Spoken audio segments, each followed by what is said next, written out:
Hello dear students, तो फिर से स्वागत आप सभी का जेईई मेंस पीवाईक्यू की इस उड़ान सीरीज के अंदर। और आज हम इस सीरीज के अंदर डिस्कस करने वाले हैं फिजिक्स का शानदार टॉपिक मॉडर्न फिजिक्स। तो ऑलरेडी हम इस सीरीज के अंदर आपके लिए काफी सारे टॉपिक्स को कवर कर चुके हैं और जो स्टूडेंट्स इस सीरीज को प्रॉपरली फॉलो कर रहे हैं उन सभी को इसका बहुत अच्छा बेनिफिट मिल पा रहा होगा, जिसका इफेक्ट आपको आपके एग्जाम में देखने को मिलेगा। क्लियर? तो अगर मैं बात करूं मॉडर्न फिजिक्स की, तो मॉडर्न फिजिक्स एक शानदार टॉपिक होने के साथ ही साथ में एक ऐसा टॉपिक है जिसके क्वेश्चंस को आप एग्जाम में इजीली हैंडल कर सकते हो और इसके अंदर एक अच्छा स्कोर कर सकते हो, जब तक कि आप अपनी तरफ से कोई माइनर मिस्टेक नहीं करते हो। ठीक है, तो चलेगा, इसी सीरीज को आगे बढ़ाते हैं और मॉडर्न फिजिक्स की स्टार्टिंग करते हैं। लेकिन क्वेश्चंस के ऊपर आने से पहले कुछ पिछले सालों के पेपर्स का हमने एनालिसिस किया और उसके बेसिस पे हमने यहां पे इनका वेटेज जो है वो कैलकुलेट किया है कि किस टॉपिक से कितना वेटेज होता है, जिसके बेसिस पे हम हमारी जो तैयारी है उसको एक नेक्स्ट लेवल तक पहुंचा सके। ठीक है, तो देखिएगा यहां पे सबसे पहले अगर मैं बात करूं photon theory, matter waves and photo electric effect, तो इसका जो वेटेज होता है वो लगभग होता है 40%। इसके बाद में एटॉमिक स्ट्रक्चर, जिसके अंदर है Bohr's model and line spectrum, इसका भी अच्छा खासा वेटेज आपको यहाँ पे देखने को मिलेगा, अबाउट 23%। इसके बाद में next topic is atomic collision and X ray, तो इसका जो वेटेज है वो आप देख सकते हो 6.12% है लगभग। एंड इसके बाद में न्यूक्लियर फिजिक्स, जहां पे आपको दिख रहा है बाइंडिंग एनर्जी, तो इसका वेटेज आप देख सकते हो 6.93%। Clear? And next topic is radio activity, nuclear fission and fusion, और इसका जो वेटेज है वो है लगभग 24%। लेकिन जो लास्ट टॉपिक है यहां पे थोड़ा ध्यान दीजिएगा, जो रेडियो एक्टिविटी है ये जेईई मेंस ने सिलेबस से हटा दी है, तो अभी जो एग्जाम होगा वहां पे रेडियो एक्टिविटी नहीं देखने को मिलेगा आपको। तो यहां पर जो हम क्वेश्चंस डिस्कस करने वाले हैं तो वहां भी हमने रेडियो एक्टिविटी के जो क्वेश्चंस है उनको रिमूव कर दिया है। ठीक है, तो रेडियो एक्टिविटी का काफी ज्यादा पार्ट था इसके अंदर, न्यूक्लियर फिजिक्स के अंदर, तो जेईई मेंस ने वो यहां से हटा दिया है। ठीक है, तो चलेगा हम स्टार्ट करते हैं क्वेश्चंस के साथ में। तो फर्स्ट क्वेश्चन ये यहाँ पे आप देख सकते हो, radiation of wavelength lambda is incident on a photo cell, the fastest emitted electron has speed v, if the wavelength of electron change to 3 lambda by 4, the speed of the fastest emitted electron will be। तो जो new fastest emitted electron है उसकी जो maximum speed है उसको हमें v की terms पे यहाँ पे फाइंड आउट करना है। क्लियर? तो आप सभी को बताया फोटो इलेक्ट्रिक इक्वेशन का हम यहाँ पे यूज कर सकते हैं, that is hc by lambda is equal to maximum kinetic energy plus phi, जहां पे फाई क्या होता है, फाई होता है वर्क फंक्शन। क्लियर? तो यहां से अगर मैं देखूं तो hc बाई लैम्डा क्या हो जाएगा, hc बाई लैम्डा हो जाएगा मैक्सिमम काइनेटिक एनर्जी जो हो जाएगी हमारी half m v square, half m v square, क्योंकि हमें गिवन है कि v is the maximum speed. Okay, and plus five, plus का five, and this is equation number 1। इसके बाद में अगर मैं बात करता हूं सेकंड कंडीशन की, तो जो फोटोन है जो इंसिडेंट हो रहा है किसी भी मेटल के ऊपर, तो उसकी जो वेवलेंथ है वो हो जाती है 3 लैम्डा बाई 4। क्लियर? तो सेकंड कंडीशन में जो मैक्सिमम काइनेटिक एनर्जी होगी उसको अगर मैं एज्यूम कर लेता हूं half m v dash square, half m v dash square, तो जहां पे वी डैश क्या हो जाएगी स्टूडेंट्स, वी डैश हो जाएगी सेकंड कंडीशन में जो एमिटेड इलेक्ट्रॉन है उसकी मैक्सिमम स्पीड। क्लियर? तो ये हो गई आपकी मैक्सिमम काइनेटिक एनर्जी, और ये कितनी हो जाएगी, ये हो जाएगी hc बाई लैम्डा, और लैम्डा की जगह क्या पुट कर देंगे हम, 3 लैम्डा बाई 4, तो ये हो जाएगा 4 hc बाई 3 लैम्डा। क्लियर? तो मैक्सिमम काइनेटिक एनर्जी हम लिख रहे हैं और माइनस का फाइव हो जाएगा यहाँ पे, तो -5। अब यहां पे आप देखिएगा इक्वेशन नंबर 1 से मैं hc बाई लैम्डा की जो वैल्यू है वो इसके अंदर पुट करूं अगर, तो देखिएगा हमें क्या मिलता है, यहां से हमें मिलेगा 4/3 एंड hc बाई लैम्डा हो जाएगा half m v square, half m v square plus 5। Clear? Plus का 5 हो जाएगा,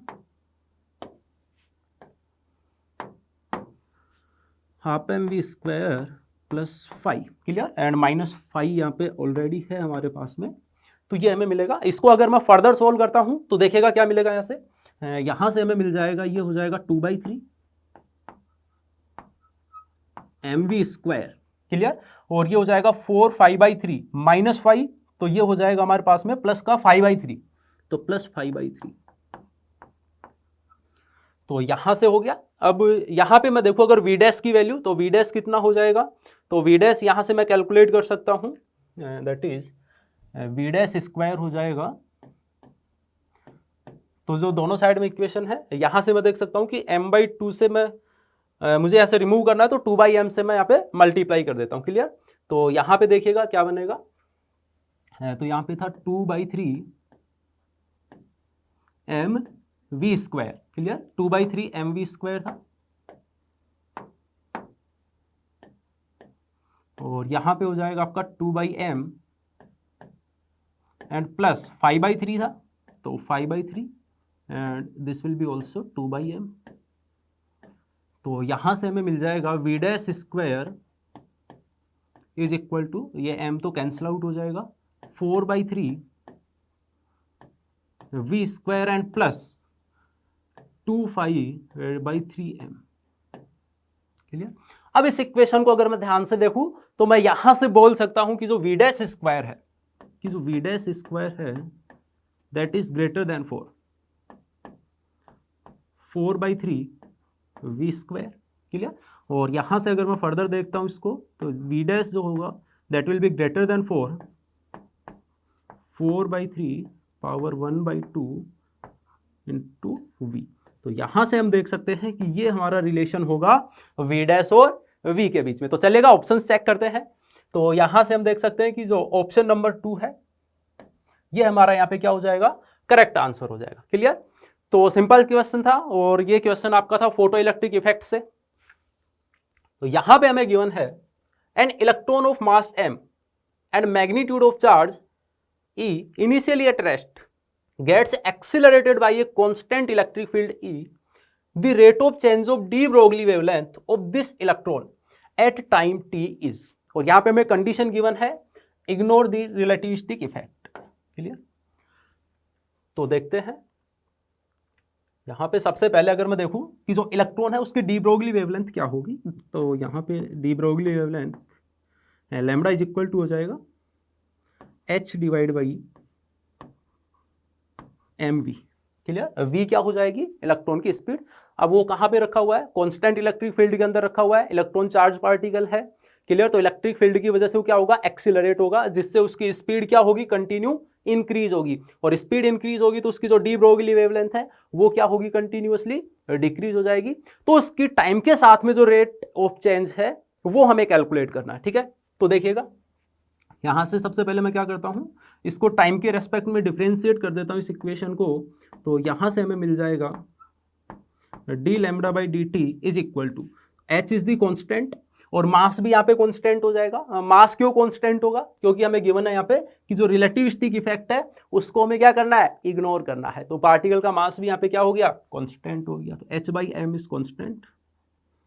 अब यहाँ पे आप देखिएगा 1/v, तो इसका डिफरेंशिएशन क्या हो जाएगा, -1/v² एंड v का कितना हो जाएगा, dv बाई dt, जिसको मैं एक्सीलरेशन बोल सकता हूं, क्लियर। तो a हो जाएगा यहाँ पे, सो ये हो गया।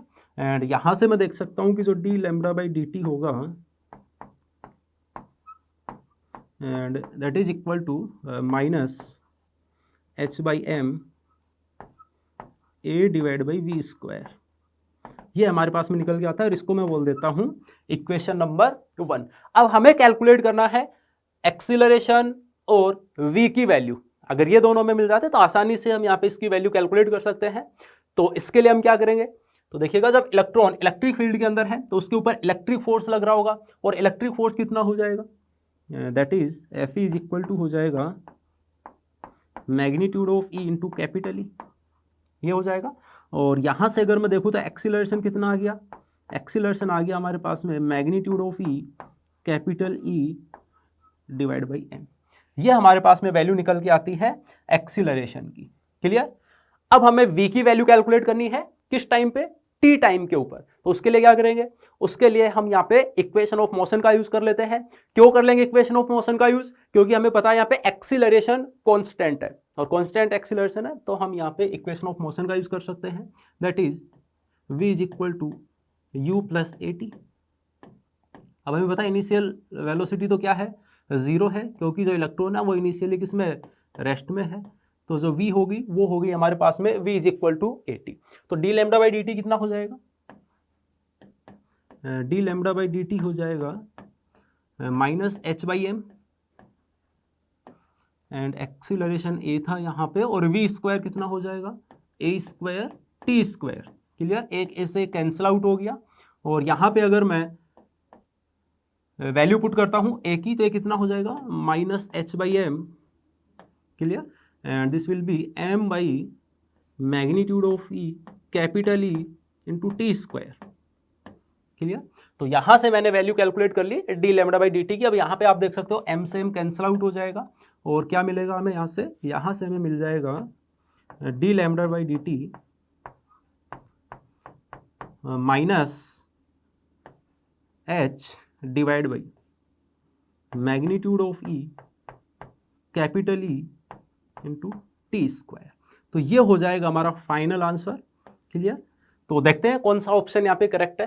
तो यहाँ से हम देख सकते हैं क्लियरली कि ऑप्शन नंबर 1 जो है वो हमारा यहाँ पे करेक्ट आंसर हो जाएगा। क्लियर, तो ये क्वेश्चन था हमारा डी ब्रोगली वेवलेंथ से, जहाँ पे थोड़ा सा कॉन्सेप्ट था काइनेमेटिक्स का भी। क्लियर, अब इसी क्वेश्चन को अगर हम थोड़ा ध्यान से देखें तो इसको हम डायरेक्टली भी सॉल्व कर सकते हैं। किस तरह से कर सकते हैं, आप यहाँ पे सबसे पहले ऑप्शंस को देखिएगा ध्यान से। जो ऑप्शन है आपको वो वेरिएबल्स की फॉर्म में गिवन है, और ऑप्शन देखने से मुझे एक और बात यहाँ पे समझ में आ रही है कि इन सभी की जो डायमेंशन है वो डिफरेंट आएगी। क्लियर, और डायमेंशन अगर डिफरेंट आएगी तो इसको मैं डायमेंशनल एनालिसिस से भी सोल्व कर सकता हूँ, बिल्कुल कर सकता हूँ। क्लियर, तो यहाँ पे सबसे पहले हम देखते हैं कि हमें डायमेंशन कौन सी चाहिए, तो हमें D lambda by d T चाहिए। क्लियर, यानी कि एल टी माइनस 1 चाहिए मुझे, है ना, क्या चाहिए, एल टी माइनस 1 चाहिए। अब हम ऑप्शंस को चेक करते हैं कि कौन से ऑप्शंस के अंदर ये डायमेंशन हमें मिल रही है। क्लियर, और वो भी थोड़ा स्मार्ट तरीके से करना है। तो देखिएगा किस तरह से, जो अगर प्लैंक कांस्टेंट है तो इसकी यूनिट जूल सेकंड होती है। तो अगर मैं देखूँ इसकी डायमेंशन कितनी हो जाएगी, फर्स्ट ऑप्शन को चेक करते हैं, इसकी जूल सेकंड होती है यूनिट, तो इसकी जो डायमेंशन होगी that will be m1 l2 and t minus 1 हो जाएगी। क्लियर, एंड डिवाइड बाई, अब इसको ध्यान से देखिएगा, magnitude of E into capital E, तो ये क्या है, ये हमारे पास में फोर्स की वैल्यू है। तो यहाँ पे जो इसकी जो डायमेंशन होगी वो फोर्स की डायमेंशन होगी, और वो कितनी होती है स्टूडेंट्स, वो होती है m1 l1 t minus 2। Clear, and time square है तो t2 हो जाएगा यहाँ पे। ठीक है, ये दोनों कैंसिल आउट, m से m कैंसिल आउट हो जाएगा, एक l भी कैंसिल आउट हो जाएगा। तो यहाँ पे आप देख सकते हो LT माइनस 1 हमें फर्स्ट ऑप्शन के अंदर मिल गया स्टूडेंट्स। तो आगे चेक करने की कोई भी आवश्यकता नहीं है, मैं डायरेक्ट यहाँ पे क्या कर सकता हूँ, फर्स्ट ऑप्शन को मार्क कर सकता हूँ। क्लियर, तो अगर आप एग्जाम के अंदर ध्यान से क्वेश्चंस को करते हो तो आप इस तरह से डायरेक्टली भी इस क्वेश्चन को सॉल्व कर सकते हो। तो क्लियर, तो चलेगा नेक्स्ट क्वेश्चन की तरफ चलते हैं। यहां पे हमें गिवन है a particle A of mass m and initial velocity v collides with a particle b of mass m/2 which is at rest. आगे हमें गिवन है यहाँ पे the collision is head on and perfectly elastic, the ratio of the de Broglie wavelength lambda a to lambda b after the collision will. Clear, तो यहां पे हमें calculate करना है कि आफ्टर द कोलिजन दोनों पार्टिकल की जो डी ब्रोगली वेवलेंथ है उनका रेशियो क्या होगा। क्लियर, तो देखिएगा सबसे पहले एक एम मास का पार्टिकल है, ए पार्टिकल है, इसकी स्पीड हमें कितनी गिवन है, v गिवन है। सो इधर इसकी ये वेलोसिटी v हो जाएगी। उसके बाद में एक पार्टिकल b है जिसका मास m/2 है जो कि रेस्ट में है। आफ्टर कोलिजन क्या होगा, आफ्टर कोलिजन सपोज दैट ये एम मास का पार्टिकल है, इसकी जो वेलोसिटी हो जाती है वो मैं अज्यूम कर लेता हूँ कि वो हो जाती है v1 डैश, और इसी तरह से अगर मैं देखूँ m/2 मास का जो पार्टिकल है उसकी जो वेलोसिटी हो जाती है वो हो जाती है v2 डैश। अब यहाँ पे अगर मैं देखूँ इलास्टिक कोलिजन है तो आप सभी को पता है v1 डैश की वैल्यू कितनी हो जाएगी, v1 डैश होता है 2vc माइनस v1। सभी को याद है formula, v1 dash is equal to 2vc minus v1 हो जाएगा, जहां पे vc क्या होगा स्टूडेंट्स, vc हो जाएगा सेंटर ऑफ मास की वेलोसिटी, और सेंटर ऑफ मास की वेलोसिटी हम आसानी से कैलकुलेट कर सकते हैं। तो सबसे पहले vc कैलकुलेट करते हैं यहाँ पे, तो देखिएगा vc कितना हो जाएगा, vc यहाँ पे हो जाएगा is equal to m1 v1 plus m2 v2 by m1 plus m2। तो देखिएगा m1 कितना है, m है, वेलोसिटी कितनी है, v है, तो mv प्लस 0 हो जाएगा, क्योंकि m2 तो m/2 हो जाएगा, लेकिन v2 कितना है, 0 है। m1 प्लस m2 कितना हो जाएगा, m प्लस m/2 हो जाएगा। तो यहाँ से कितना आ जाएगा, ये यहाँ से ये हो जाएगा हमारे पास में 2v/3, क्लियर, 2v/3। सो 2v/3 ये हमने कैलकुलेट कर ली velocity of centre of mass. अब आगे की प्रोसेस स्टार्ट करते हैं। तो v1 डैश कितना हो जाएगा, तो यहां से मैं देख सकता हूं क्लियरली जो v1 डैश हो जाएगा वो आ जाएगा हमारे पास में 2 इंटू vc की value 2v/3 and minus v1 कितना था, v1 देखिएगा v था तो माइनस का v हो जाएगा। तो यहां से आप देख सकते हो ये हो जाएगा हमारे पास में v/3, ठीक है। तो v/3 यानी कि जो आपका m मास का पार्टिकल है उसकी आफ्टर द कोलिजन वेलोसिटी कितनी हो जाएगी, v/3 हो जाएगी। ऐसे मैं v2 डैश भी कैलकुलेट कर सकता हूं। तो v2 डैश कितना हो जाएगा, तो 2 इंटू vc 2v/3 और माइनस v2, और v2 कितना है, 0 है, यानी कि बिफोर द कोलिजन जो सेकंड पार्टिकल आपका जिसका मास m/2 है वो रेस्ट में है तो 0 हो जाएगा। तो यहां से ये वैल्यू हो जाएगी हमारे पास में 4v/3, क्लियर। यानी कि जो आपका पार्टिकल ए होगा वो आफ्टर द कोलिजन कितनी वेलोसिटी से चल रहा होगा, v/3 से, और जो बी पार्टिकल होगा वो चल रहा होगा स्टूडेंट्स आपका 4v/3 वेलोसिटी से, क्लियर। तो अब हमें निकालना इनकी जो डी ब्रोगली वेवलेंथ है उनका रेशियो। तो आप सभी को पता है जो डी ब्रोगली वेवलेंथ होगी वो कितनी होती है, h/mv।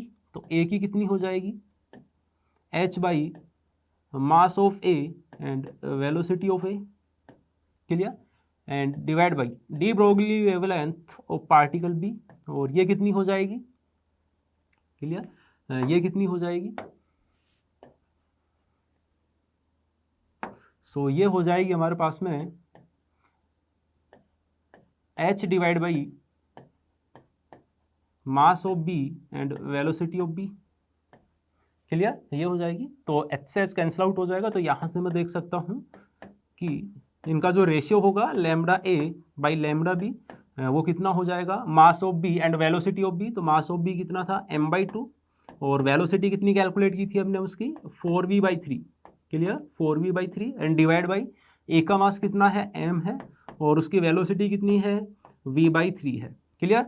सो यहाँ से हम देख सकते हैं m से m कैंसिल आउट हो जाएगा, v से v कैंसिल आउट हो जाएगा, और 3 से 3 कैंसिल आउट हो जाएगा, क्लियर, और ये होगा 2। तो यहाँ से हमें मिलेगा 2, यानी कि जो दोनों पार्टिकल्स है आफ्टर द कोलिजन उनकी जो डी ब्रोगली वेवलेंथ उसका रेशियो हमें मिलेगा 2। तो चलेगा ऑप्शन चेक करते हैं। तो यहाँ से मैं देख सकता हूँ कि ऑप्शन नंबर 4 जो होगा वो हमारा यहाँ पे करेक्ट आंसर हो जाएगा। तो इस क्वेश्चन के अंदर कुछ नहीं था, सिंपल था, बस दो कॉन्सेप्ट का फ्लेवर यहाँ पे आपको दे दिया गया था, जिसके अंदर आप देख सकते हो डी ब्रोगली वेवलेंथ और साथ ही साथ में कोलिजन भी यहाँ पे इंक्लूड था, क्लियर। अगला क्वेश्चन, और यहाँ पे हमें गिवन है the time period of revolution of electron in its ground state orbit in A hydrogen atom is 1.6 into 10⁻⁻16 second. आगे हमसे बोला है the frequency of revolution of electron in its first excited state will be. तो यहाँ पे हमें frequency calculate कर ली है इलेक्ट्रॉन की किस ऑर्बिट के अंदर, in the first excited state, clear, in the first excited state.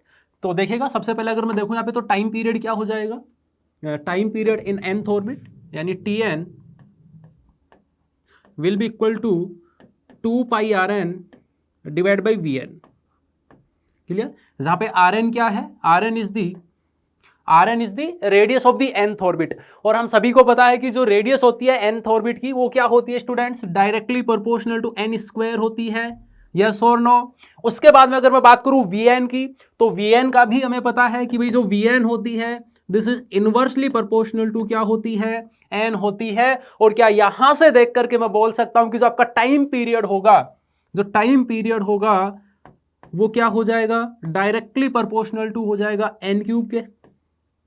ठीक है, तो टाइम पीरियड nth ऑर्बिट का क्या हो गया, directly proportional to n cube हो गया। अब हमारे पास में दो ऑर्बिट है यहाँ पे, एक तो हो गया ग्राउंड स्टेट और एक हो गया फर्स्ट एक्साइटेड स्टेट।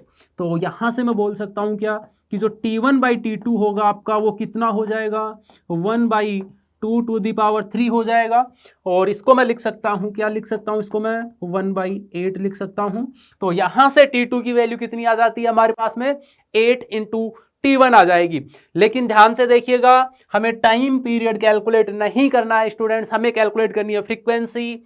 तो आप सभी को पता है फ्रीक्वेंसी क्या हो जाएगी, F2 will be equal to 1/T2 हो जाएगी क्या, यस और नो, इतनी हो जाएगी। T2 की वैल्यू ये रही, यहाँ पे रख देते हैं यहाँ पे, तो कितना हो जाएगा 8 × T1। और T1 तो भैया हमें क्वेश्चन के अंदर गिवन है 1.6 × 10⁻16 इंटू 10⁻16। और इसकी यूनिट क्या आ जाएगी आपकी, इसकी यूनिट हो जाएगी पर सेकेंड। क्लियर। सो इसको अगर मैं सॉल्व करता हूँ यहाँ से, तो देखिएगा इसको मैं लिख सकता हूँ 100 × 10⁻15 एंड डिवाइड बाई हो जाएगा ये 8 × 16 हो जाएगा। और यहाँ से अगर मैं इसको 4 से कैंसिल आउट करूँ तो ये 2 टाइम्स, और 100 को मैं लिख सकता हूँ यहाँ पे 25। क्लियर। और इसको मैं लिख सकता हूँ यहाँ पे 250 डिवाइड बाई 32 हो जाएगा। क्लियर। एंड मल्टीप्लाई हो जाएगा 10⁻14 पर सेकेंड। क्लियर। अब यहाँ पे आप कैलकुलेशन कर सकते हो, इजी कैलकुलेशन है। अगर मैं देखूँ 30 × 5 कितना हो जाएगा, 150 हो जाएगा, और मल्टीप्लाई 7 कितना होगा, 210। क्लियर। तो यहाँ से मैं बोल सकता हूँ कि ये होगा 7 पॉइंट समथिंग होगा एंड इंटू 10⁻14 पर सेकेंड। क्लियर। तो जो फ्रीक्वेंसी होगी वो 7 पॉइंट समथिंग होगी। तो यहाँ पे आप देख सकते हो 7 पॉइंट समथिंग आपको ऑप्शन नंबर 3 के अंदर दिख जाएगा। तो एग्जैक्ट कंप्लीट कैलकुलेशन करने की यहाँ पे कोई आवश्यकता नहीं है, हम डायरेक्टली यहाँ पे ऑप्शन नंबर 3 मार्क कर सकते हैं। क्लियर। इसी तरह से आपको जो टाइम है एग्जाम के अंदर वो आपको सेव करना है। ठीक है, उस टाइम का हम आगे चल के यूटिलाइज कर सकते हैं। क्लियर बच्चों, आगे देखते हैं। तो इस क्वेश्चन के अंदर हमें गिवन है a nucleus of mass m emits gamma ray photon of frequency nu, the loss of internal energy of the nucleus is।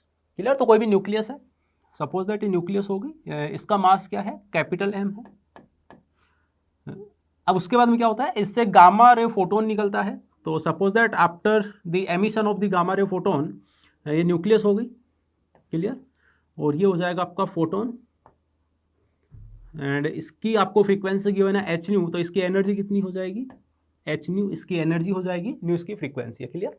अब हमें बताना है कि ये जो अब निकल गया, तो जो न्यूक्लियस है इसकी इंटरनल एनर्जी के अंदर कितना लॉस हुआ। Clear.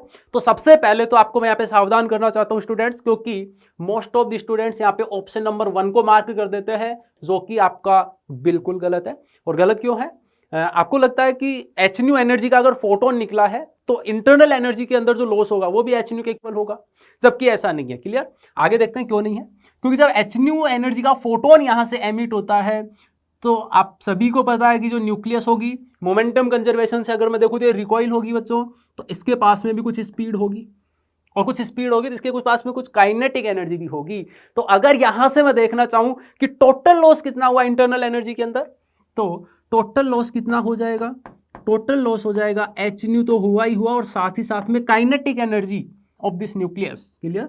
So kinetic energy of this, तो एच न्यू हमारे पास में है। अगर मैं काइनेटिक एनर्जी कैलकुलेट कर लेता हूं इस न्यूक्लियस की, तो मैं इजीली यहाँ पे टोटल लॉस को कैलकुलेट कर सकता हूं। क्लियर। तो देखिएगा कैसे निकालेंगे। सबसे पहले अगर मैं इस फोटोन का मोमेंटम देखूं स्टूडेंट्स, इस फोटोन का अगर मैं मोमेंटम देखता हूं, तो मोमेंटम पी लैम्डा से इसको मैं रिप्रेजेंट कर देता हूं, तो ये कितना हो जाएगा, एच न्यू बाई सी हो जाएगा। क्लियर। एच न्यू बाई सी हो जाएगा। और न्यूक्लियस के मोमेंटम को अगर मैं पी एन बोल देता हूं, इसको अगर मैं पी एन बोल देता हूं, अब देखो इनिशियल मोमेंटम 0 था स्टूडेंट्स, कोई भी एक्सटर्नल फोर्स नहीं है, तो जो न्यूक्लियस का मोमेंटम होगा वो भी किसके इक्वल हो जाएगा, फोटोन के मोमेंटम के इक्वल हो जाएगा। क्लियर।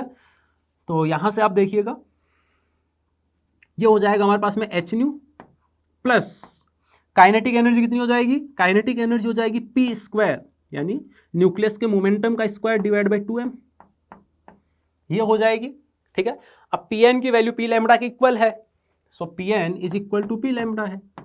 तो यहां से मैं बोल सकता हूं कि आपका जो टोटल लॉस हो जाएगा वो हो जाएगा H nu plus H new का स्क्वायर यानी H square new square divide by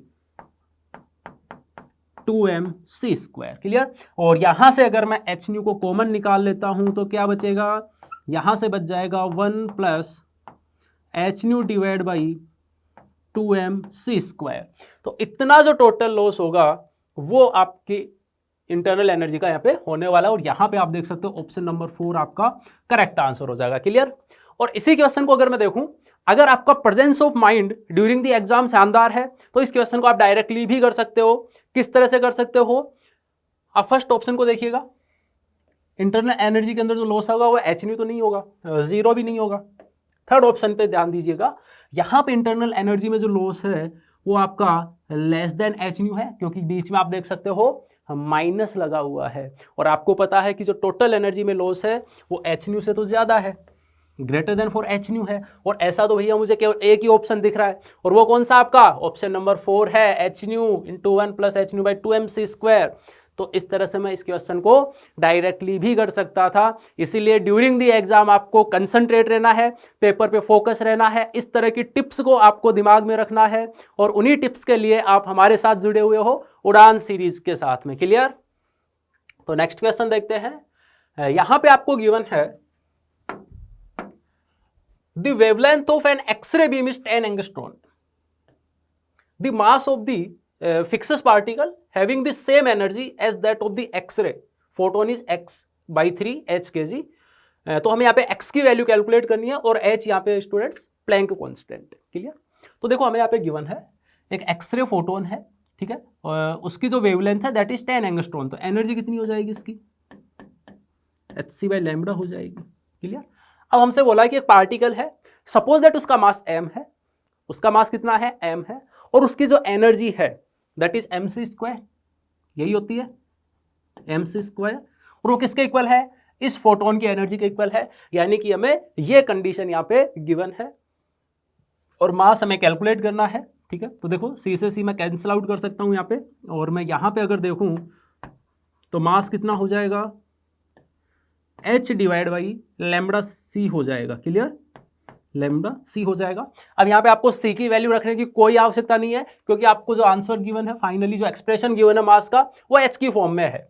okay, तो देखिएगा ये क्या हो जाएगा, h डिवाइड बाई वेवलेंथ कितनी है 10 एंगस्ट्रॉन है, तो 10 टू द पावर -10 मीटर हो जाएगी, एंड मल्टीप्लाई c की वैल्यू तो आप सभी को पता स्टूडेंट्स क्या होती है, 3 into 10 to the power 8 metre per second होती है। यहाँ से अगर मैं देखूँ तो देखिएगा क्या बचेगा, 10 टू द पावर -9 हो जाएगा ये, और 8 यहाँ पे है, तो ये हो जाएगा 10h/3 kg।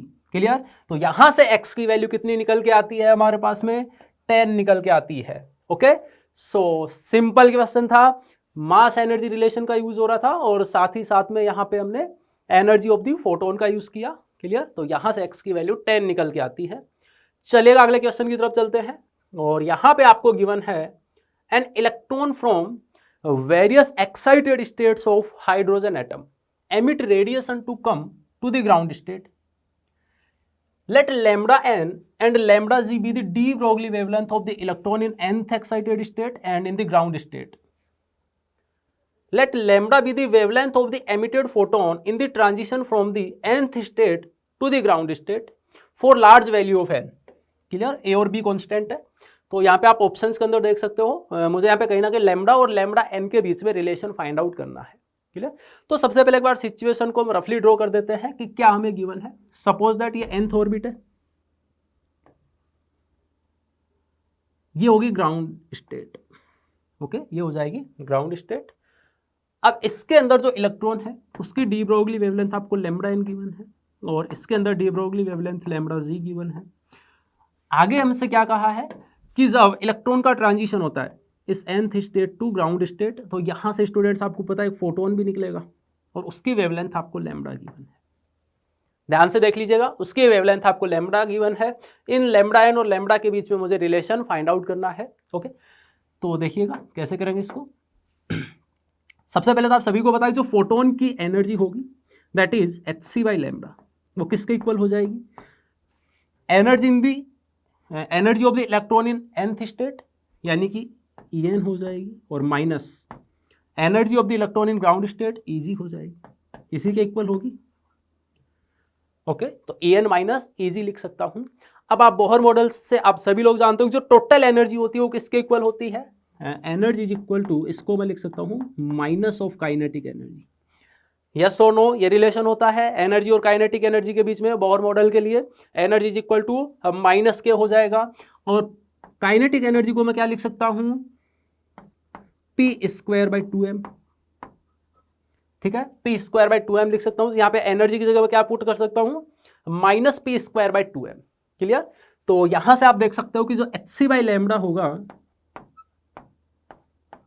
hc by lambda वो किसके इक्वल हो जाएगा स्टूडेंट्स? यहां से तो देखिएगा 2m जो है वो तो हमारा कॉमन हो जाएगा,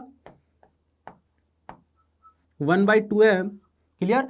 और यहां से हो जाएगा आपका pg स्क्वायर, माइनस है इसलिए pg स्क्वायर हो जाएगा, और माइनस का pn स्क्वायर, माइनस का pn स्क्वायर। तो ये हमारे पास में वैल्यू निकल के आती है hc बाई लैम्बडा की। अब what is the pn and pg? तो pn and pg is air the momentum of the electron in nth orbit and in the ground state. Clear? तो आप सभी को पता है कि मोमेंटम क्या हो जाएगा? h बाई लैम्बडा हो जाएगा। Clear? Lambda is the de Broglie wavelength जो कि हमें गिवन है क्वेश्चन के अंदर। ध्यान से देखिएगा यहाँ। ठीक है, तो इस फॉर्म में हम इसको लिख सकते हैं, p की जगह मैं h बाई लैम्बडा पुट कर सकता हूं। तो देखिएगा यहां से क्या बनेगा? यहां से बन जाएगा हमारे पास में hc by lambda is equal to 1/2m। h square भी कॉमन आ जाएगा, तो यहाँ पे मैं डायरेक्टली लिख देता हूं, और यहाँ पे बच जाएगा आपके पास में 1/लैम्बडा g square minus lambda n square. ये बचेगा। एक h से h को मैं कैंसिल आउट कर सकता हूं, और यहाँ से आप देख सकते हो ये वैल्यू अगर मैं लिखूँ बच्चों यहाँ पे लैम्बडा की, तो ये क्या बनेगी हमारे पास में? लैम्बडा हो जाएगा हमारे पास में यहाँ पे 2mc divide by h। Clear? और lambda ji square, lambda n square and divide by में हो जाएगा यहाँ पे हमारे पास में lambda n square minus lambda जी स्क्वायर। ये हो जाएगा। अब यहां से फर्दर मैं क्या कर सकता हूं कि नीचे से अगर मैं लैम्बडा n स्क्वायर को कॉमन निकाल लूं तो वो कैंसिल आउट हो जाएगा। लैम्बडा n स्क्वायर से क्या बनेगा?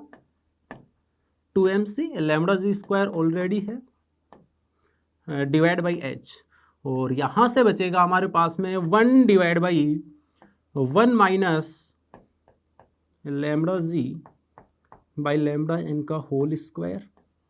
ये बचेगा। यस और नो, ये एक्सप्रेशन होगा हमारे पास में। अब यहां पे आप देखिएगा लैम्बडा n और लैम्बडा जी, तो देखिएगा ये हमारे पास में मोमेंटम क्या होता है? मोमेंटम होता है h बाई लैम्बडा। क्लियर? तो लैम्बडा क्या हो जाएगा यहाँ से? h बाई mv हो जाएगा, और nth ऑर्बिट में जो v होता है वो n के इनवर्सली प्रोपोर्शनल टू होता है। क्या होता है? n के इनवर्सली प्रोपोर्शनल टू। तो यहां से क्या लैम्बडा हमारा डायरेक्टली प्रोपोर्शनल टू n आ जाएगा, यानी कि जो लैम्बडा n होगा वो लैम्बडा जी से क्या होगा? ज्यादा होगा। तो ये जो टर्म आएगी ये आपकी 1 से काफी कम आएगी, और अगर ये कम आने वाली है तो बाइनोमियल अप्रोक्सीमेशन से हम सभी को पता है कि 1 + x to the power n, इसको मैं क्या लिख सकता हूँ? 1 + nx लिख सकता हूँ। तो यहाँ पर क्या मैं इसका यूज कर सकता हूँ? तो बिल्कुल कर सकता हूँ स्टूडेंट्स। क्लियर? इसको अगर मैं ऊपर लेके जाऊंगा तो पावर -1 होगी, और ये हो जाएगा 2mc lambda ji square divide by h। Clear? और यहाँ पे बचेगा हमारे पास में 1 प्लस, ओके, क्योंकि n की पावर क्या है? -1 हो जाएगी, 1 plus lambda ji square divide by lambda n square. Okay, ये हो जाएगा। और इस टर्म को अगर मैं अंदर मल्टीप्लाई करता हूँ और इसको कोई कांस्टेंट नाम दे दूँ तो यहाँ पे तो हो जाएगा हमारे पास में कांस्टेंट a प्लस यहाँ पे लैम्बडा जी की पावर 4 हो जाएगी, इसको मैं कांस्टेंट b बोल देता हूँ, और डिवाइड बाई क्या हो जाएगा? लैम्डा एन स्क्वायर हो जाएगा। तो ये हमारे पास में है लैम्डा और लैम्डा एन के बीच में रिलेशन। क्या यही हमें फाइंड आउट करना था? क्या यही हमें फाइंड आउट करना था? तो बिल्कुल हमें यहाँ पे यही फाइंड आउट करना था स्टूडेंट्स। तो चलिएगा ऑप्शन चेक करते हैं, और यहाँ पे मुझे दिख रहा है कि ऑप्शन नंबर 4 जो होगा वो हमारा यहाँ पे करेक्ट आंसर होगा। क्लियर? उसके बाद में देखते हैं।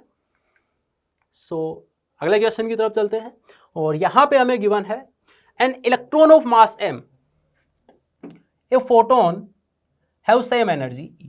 क्लियर? तो एक इलेक्ट्रॉन है जिसका मास m है और एक फोटोन है, और दोनों की एनर्जी क्या है? इक्वल है E के। तो हमें फाइंड आउट करना थी ratio of the wavelength of electron to that of photon is.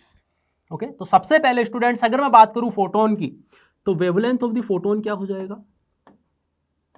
Wavelength of the photon क्या हो जाएगा? तो ये हो जाएगा हमारे पास में, देखिएगा एनर्जी इक्वल टू क्या होता है? एनर्जी इक्वल टू क्या होता है? H new. क्लियर? या फिर मैं एच सी बाई लैम्डा बोल सकता हूं। तो लैम्डा क्या हो जाएगा? एच सी डिवाइड बाई ई हो जाएगा। यस और नो? ये हो जाएगा।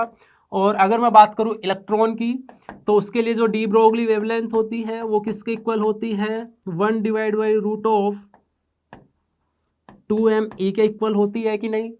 हमें दोनों का रेशियो निकालना है। तो देखिएगा electron to that of photon, तो lambda of electron divide by wavelength of the photon कितना हो जाएगा? आप देख सकते हो ये है हमारे पास में 1 by root of 2m and divide by H C. Clear? यहाँ पे h आएगा आपका डी ब्रोगली वेवलेंथ, h आएगा यहाँ पे। ओके, यहाँ पे भी h होगा, एंड ये हो जाएगा H C divide by E. Clear? तो यहाँ पे आप देख सकते हो h से h कैंसिल आउट हो जाएगा स्टूडेंट्स, और यहाँ पे क्या बनेगा आपके पास में? यहाँ पे हो जाएगा 1 बाई सी और e डिवाइड बाई 2m की पावर कितनी हो जाएगी? यहाँ पे 1/2 हो जाएगी।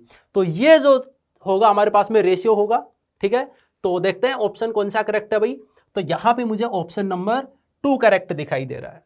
क्लियर? तो ऑप्शन नंबर 2 आपका यहाँ पे करेक्ट हो जाएगा। उसके अलावा अगर इस क्वेश्चन को भी मैं ध्यान से देखूं, इसको भी अगर मैं ध्यान से देखूं, ऑप्शंस को देखूं, तो मुझे वेरिएबल्स की फॉर्म में गिवन है, बिल्कुल गिवन है। और सभी एक्सप्रेशंस को मुझे देखने से ये भी पता चल रहा है कि इनकी जो डायमेंशन आने वाली है वो भी डिफरेंट आएगी। तो क्या यहाँ पर मैं डायमेंशनल एनालिसिस से चेक कर सकता हूँ स्टूडेंट्स? यस और नो? बिल्कुल चेक कर सकता हूँ। तो चलेगा, करके देखते हैं कि क्या हमारे पास में निकल के आता है। ओके, तो फर्स्ट ऑप्शन से स्टार्ट करते हैं।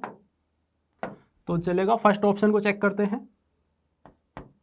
सबसे पहले c is the velocity of light, तो इसकी डायमेंशन कितनी हो जाएगी? LT-1। क्लियर? उसके बाद में देखो 2m की एनर्जी, m की डायमेंशन m1 हो जाएगी। एनर्जी की कितनी होती है? m1 L2 T-2 and power 1/2 है। ओके, अब यहाँ पे आप देख सकते हो m से m आपका कैंसिल आउट हो जाएगा, और ये कितना बचेगा फाइनली हमारे पास में?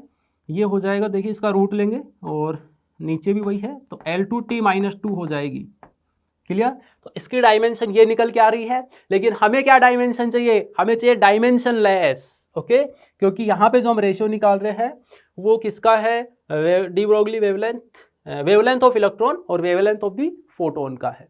क्लियर? तो डायमेंशन लेस आना चाहिए, तो फर्स्ट ऑप्शन आपका इनकरेक्ट हो जाएगा। सेकंड के ऊपर देखते हैं, तो सेकंड में हमें क्या गिवन है? 1/c आपका LT-1 होगा, या फिर मैं डायरेक्टली यहीं से देख सकता हूँ, इसका इनवर्स हो जाएगा। इसका क्या हो जाएगा? इनवर्स हो जाएगा। तो ये जो L² T-2 है ये आपका ऊपर होगा, तो दोनों कैंसिल आउट हो जाएंगे, है ना? तो यहाँ से मुझे डायमेंशन लेस क्वांटिटी मिलेगी, तो यहाँ से मैं डायरेक्टली ऑप्शन नंबर 2 को मार्क कर सकता हूँ। आगे आपको चेक करने की कोई आवश्यकता नहीं है। तो चलेगा, अगले सवाल की तरफ देखते हैं, और यहाँ पे आपको गिवन है a particle of mass m moves in a circular orbit in a central potential field, और वो आपको गिवन है UR is equal to U0 R⁴। If बहुत से क्वांटाइजेशन कंडीशन आर अप्लाइड, तो हमें कैलकुलेट करना है radii of possible orbitals Rn vary with n⁴ 1/α। तो यहाँ पे मुझे अल्फा की वैल्यू बतानी है। ओके, तो देखिएगा, सबसे पहले अगर मैं बात करूं, यहाँ पे हमें potential energy as a function of position given है। क्लियर। तो जो फोर्स हो जाएगा वो क्या हो जाएगा, माइनस du/dr हो जाएगा, कंजर्वेटिव फोर्स है, ठीक है। तो यहाँ से अगर मैं इसको डिफ्रेंशिएट करता हूँ स्टूडेंट्स, तो यू नॉट आपका कांस्टेंट है, माइनस r⁴ का क्या हो जाएगा, 4r³ हो जाएगा। क्लियर, 4r³ हो जाएगा। और आप सभी को पता है कि जो यहाँ पे पार्टिकल है या फिर जो इलेक्ट्रॉन आपको गिवन है वो किसके अंदर मूव कर रहा है, वो कर रहा है आपका सर्कुलर ऑर्बिट के अंदर, ओके। और अगर मैं उसको nth ऑर्बिट मान लूँ तो क्या मैं यहाँ से बोल सकता हूँ कि जो 4u0 Rn³ जो आपका होगा वो किसके इक्वल हो जाएगा, mv² डिवाइड बाई r के इक्वल हो जाएगा, ठीक है। mv²/r के इक्वल हो जाएगा। और यहाँ से मैं देख सकता हूँ कि जो हमारे पास में Rn की पावर 4 है, Rn⁴ वो किसके इक्वल हो जाएगी, mvn² डिवाइड बाई 4u0 के इक्वल हो जाएगी, ठीक है, इसके इक्वल हो जाएगी। अब यहाँ पे मुझे vn की वैल्यू चाहिए, वो कहाँ से निकालेंगे, तो ध्यान से क्वेश्चन को देखिएगा। आपको गिवन है कि बोहर क्वांटाइजेशन कंडीशन यहाँ पे वैलिड है। तो आप सभी को पता है क्या होती है स्टूडेंट से, mvr is equal to nh divide by 2 होता है। तो यहाँ से मैं vn को क्या लिख सकता हूँ, यहाँ से vn को मैं लिख सकता हूँ nh divide by 2 m Rn। Clear. ये वैल्यू अगर मैं यहाँ पे पुट करता हूँ vn की जगह अगर मैं यहाँ पे पुट करता हूँ तो मुझे क्या मिलेगा, बाकी सब तो कांस्टेंट होगा, ठीक है, नीचे Rn² हो जाएगा, ऊपर n² हो जाएगा। तो यहाँ पे मैं डायरेक्टली लिख रहा हूँ कि जो Rn⁴ है और स्क्वायर इधर से आएगा तो 6 हो जाएगा ये, है ना। और ये हमारा डायरेक्टली प्रोपोर्शनल टू n² होगा।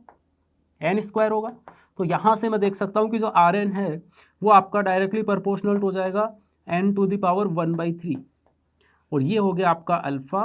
तो अल्फा की वैल्यू कितनी आ जाएगी यहाँ पर हमारे पास में, 3 हो जाएगी। क्लियर। तो अल्फा की वैल्यू हमने यहाँ से 3 कैलकुलेट कर ली। क्लियर है। नेक्स्ट क्वेश्चन देखते हैं। तो यहाँ पे हमें गिवन है nucleus A is having mass number 220 and it's binding energy per nucleon is 5.6 mega electron volt. It splits in 2 fragments B and C of mass number 105 and 115। उसके बाद हमसे बोला है the binding energy of nucleons in B and C is 6.4 mega electron volt per nucleon। the energy Q released per fission will be, तो हमें calculate करना है। तो देखिएगा हमसे बोला है कि ये कोई A न्यूक्लियस है, ये स्प्लिट हो रहा है B और C में, तो B + C, इसका मास नंबर कितना है 220 है, इसका हमें गिवन है 105 और इसका हो जाएगा 115, इतना हमें गिवन है। क्लियर। तो क्यू वैल्यू मुझे कैलकुलेट करना है, परफ्यूजन क्या होगी। तो देखिएगा क्यू वैल्यू कितनी हो जाएगी, सबसे पहले मैं बाइंडिंग एनर्जी निकाल लेता हूँ, प्रोडक्ट की कितनी होगी। Okay, so binding energy of the product तो कितनी हो जाएगी, बी और सी है, ठीक है, बी और सी है, दोनों की जो बाइंडिंग एनर्जी पर न्यूक्लियन है that is 6.4 mega electron volt. Okay, तो 6.4 कॉमन है दोनों की, और न्यूक्लियंस कितने हैं इनके पास में, ये हो जाएंगे आपके 220, तो 220 होगी। तो यहाँ से मैंने कैलकुलेट कर ली binding energy of the product, और प्रोडक्ट क्या क्या है स्टूडेंट, बी और सी है। क्लियर। और इसके अलावा मैं क्या कैलकुलेट कर लेता हूँ यहाँ पे, binding energy of reactant and that is a. Clear. तो इसकी बाइंडिंग एनर्जी कितनी हो जाएगी, देखिएगा बाइंडिंग एनर्जी पर न्यूक्लियन कितनी है 5.6 है। क्लियर, 5.6 है, और इसके जो मास नंबर है दैट इज 220। क्लियर, इतना हो गया। अब यहाँ पे अगर मैं दोनों का डिफरेंस कैलकुलेट करता हूँ, क्लियर, तो देखिएगा जो क्यू वैल्यू हो जाएगी वो आपकी कितनी हो जाएगी, यहाँ पे binding energy of product minus binding energy of reactant कर सकता हूँ। तो देखिएगा 220 तो कॉमन हो जाएगा, 220 तो कॉमन हो जाएगा, 6.4 माइनस 5.6 हो जाएगा, ये हो जाएगा स्टूडेंट्स। और यहाँ से आप देख सकते हो ये हो जाएगा आपका 0.8 हो जाएगा। क्लियर, ये हो जाएगा 0.8 हो जाएगा। तो इसको मैं क्या लिख सकता हूँ, 22 × 8 हो जाएगा। क्लियर, और मेगा इलेक्ट्रॉन वोल्ट आपकी यूनिट चल रही है, तो यहाँ से मैं देख सकता हूँ ये हो जाएगा हमारे पास में 6 एंड 17 मेगा इलेक्ट्रॉन वोल्ट, तो 176 मेगा इलेक्ट्रॉन वोल्ट। तो चलेगा भाई, ऑप्शन देखते हैं कौन सा ऑप्शन करेक्ट है। तो ऑप्शन नंबर 4 यहाँ पे आपका क्या हो जाएगा स्टूडेंट्स, करेक्ट हो जाएगा। और क्वेश्चन आपका ये न्यूक्लियर फिजिक्स में बाइंडिंग एनर्जी से था, सिंपल क्वेश्चन था, ज़्यादा आपको कोई एफर्ट करने की आवश्यकता नहीं थी, यहाँ पे सिंपल फॉर्मूला बेस्ड क्वेश्चन था। ओके, और 22 में पूछा गया है। तो अगले सवाल की तरफ चलते हैं, और यहाँ पे आप देखिएगा आपको क्या गिवन है। तो स्टूडेंट्स यहां पे हमें गिवन है a hydrogen atom is in ground state, absorbs 10.2 electron volt of energy. तो किस में है, ग्राउंड स्टेट में है, और 10.2 इलेक्ट्रॉन वोल्ट एनर्जी को वो एब्जॉर्ब करता है। The angular momentum of the electron of the hydrogen atom will increase by A value of, calculate करना है, क्लियर। तो देखिएगा कितना उसका जो एंगुलर मोमेंटम होगा वो इंक्रीज हो जाएगा। सो यहाँ पे मैं सबसे पहले दो लेवल्स ड्रॉ कर लेता हूँ हाइड्रोजन एटम के, क्लियर। ये हो गया suppose that ground state, so this is ground state, और ये हो गया एन बोल देता हूँ इसको मैं, क्लियर। तो आप सभी को पता है कि हाइड्रोजन एटम की जो ग्राउंड स्टेट है, यहाँ पे एनर्जी कितनी होती है, -13.6 इलेक्ट्रॉन वोल्ट, और यहाँ पे कितनी होती है, -3.4 इलेक्ट्रॉन वोल्ट, और दोनों में गैप कितना स्टूडेंट्स, कितना गैप है, 10.2 इलेक्ट्रॉन वोल्ट, यस और नो, इतना है गैप दोनों में।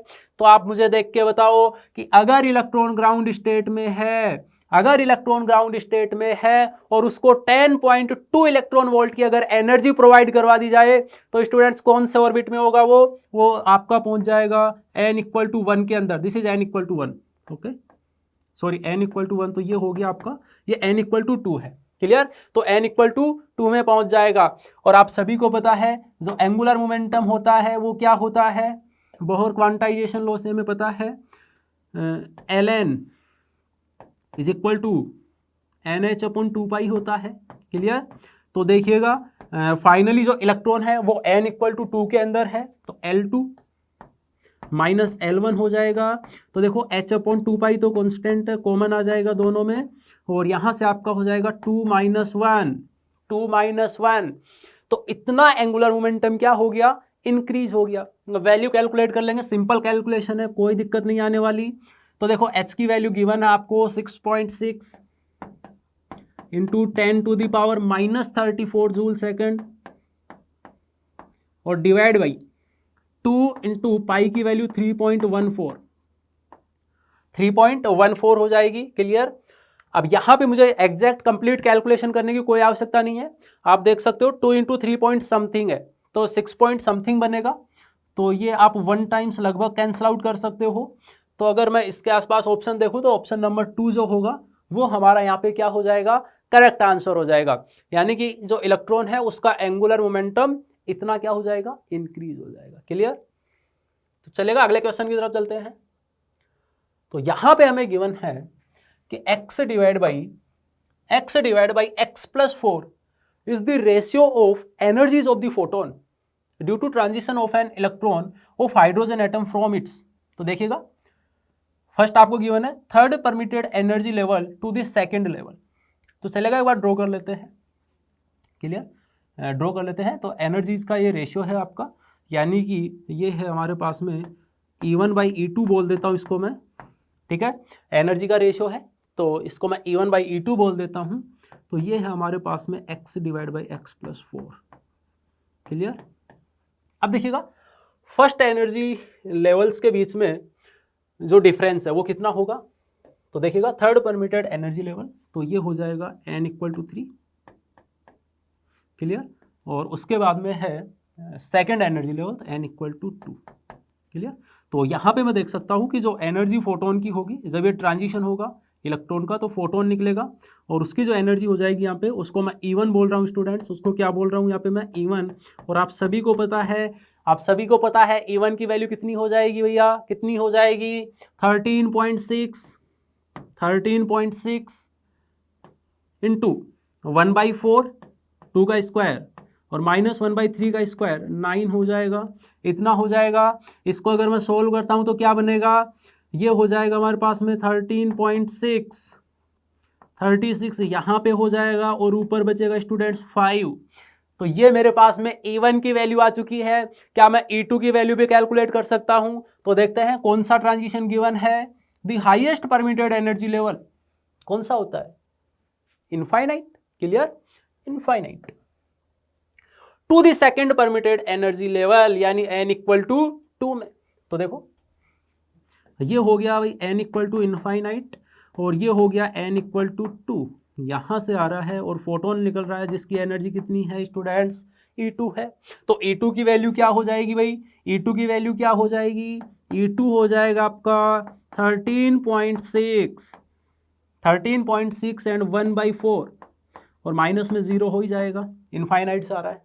ठीक है, तो ये हमारे पास में E2 की वैल्यू आ चुकी है। दोनों का रेशियो इसका इक्वल गिवन है हमें x/x+4 के।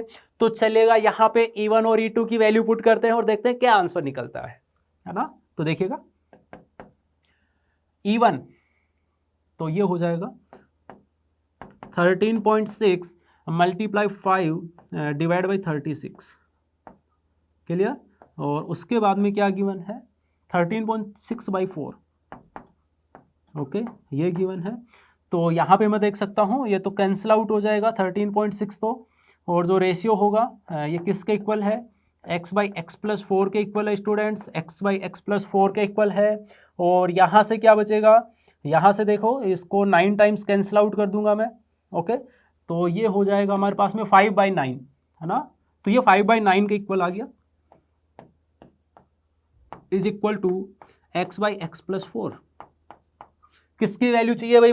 मुझे वैल्यू कैलकुलेट करनी है यहाँ पर x की। तो इस इक्वेशन से हम कैलकुलेट कर सकते हैं इजीली। देखो तो ये हो जाएगा 5x + 20, और इज इक्वल टू में कितना हो जाएगा?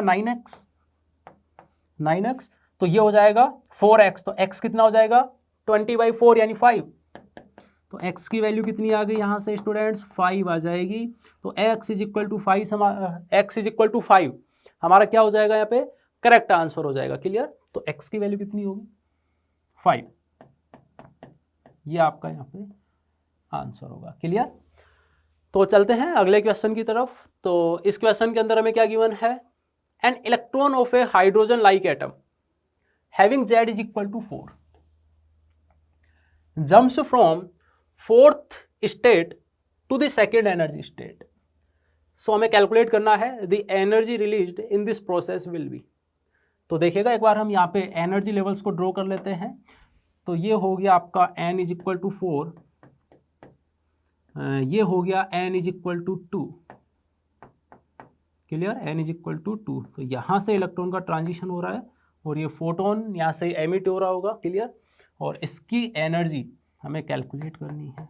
ओके, तो यहाँ से आप देख सकते हो कि जो एनर्जी होगी फोटोन की वो कितनी हो जाएगी?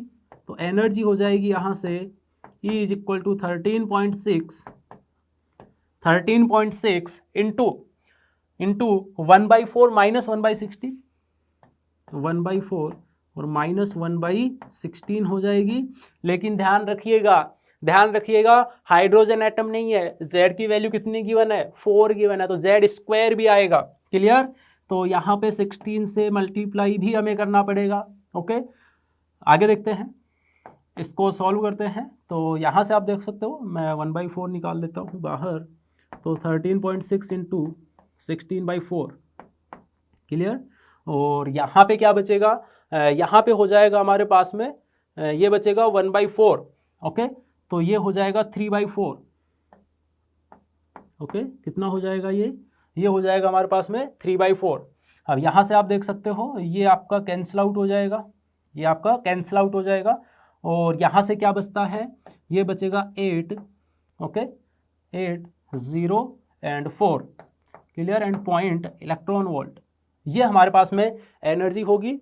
तो कितनी आ रही है? 40.8 इलेक्ट्रॉन वोल्ट। चलेगा, ये ऑप्शन देखते हैं। ऑप्शन नंबर 4 हमारा क्या हो जाएगा? यहाँ पे करेक्ट आंसर हो जाएगा। क्लियर? तो सिंपल क्वेश्चन था, और कब पूछा गया है? 2023 के अंदर पूछा गया है। ओके, इसके बाद में देखते हैं हम नेक्स्ट क्वेश्चन की तरफ। यहाँ पे हमें क्या गिवन है? Which of the following figure represents the variation of ln r/r0 with ln a। तो यहाँ पे r क्या है?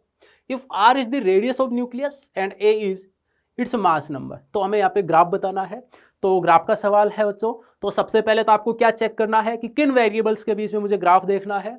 तो आप देख सकते हो यहाँ पे ln r/r0 और ln a के बीच में मुझे ग्राफ चाहिए। अगर ग्राफ चाहिए तो पहले रिलेशन भी पता होना चाहिए, ठीक है। तो रिलेशन निकाल लेते हैं। तो आपको पता है कि रेडियस, न्यूक्लियस की रेडियस और उसके मास नंबर में क्या रिलेशन होता है, क्या रिलेशन होता है भाई, r is equal to r0 a⁻⁴ होता है कि नहीं। तो मैं यहाँ पे क्या करता हूँ, इसका लॉग ले लेता हूँ दोनों साइड में, ठीक है। तो देखो ln r/r0 हो गया और इज इक्वल टू में क्या हो जाएगा, ln a⁻⁴। तो क्या लिख सकता हूँ, 1/3 ln a हो जाएगा कि नहीं, यस और नो।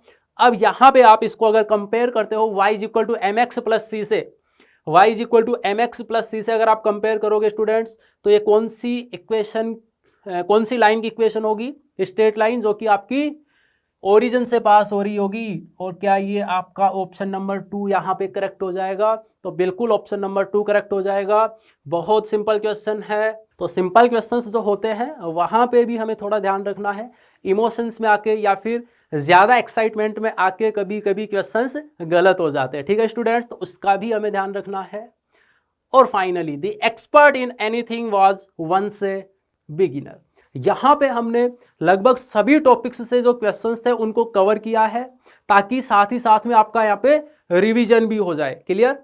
और अगर मैं बात करूँ रेडियो एक्टिविटी की, तो जैसा कि मैं आपको इनिशियली में बता चुका हूँ कि रेडियो एक्टिविटी जेईई मेंस के सिलेबस से हटा दी गई है, तो उसके क्वेश्चंस भी हमारे पास में यहाँ पे नहीं थे, क्लियर स्टूडेंट्स। तो ये था हमारा फर्स्ट सेशन मॉडर्न फिजिक्स का। Okay, thank you all of you.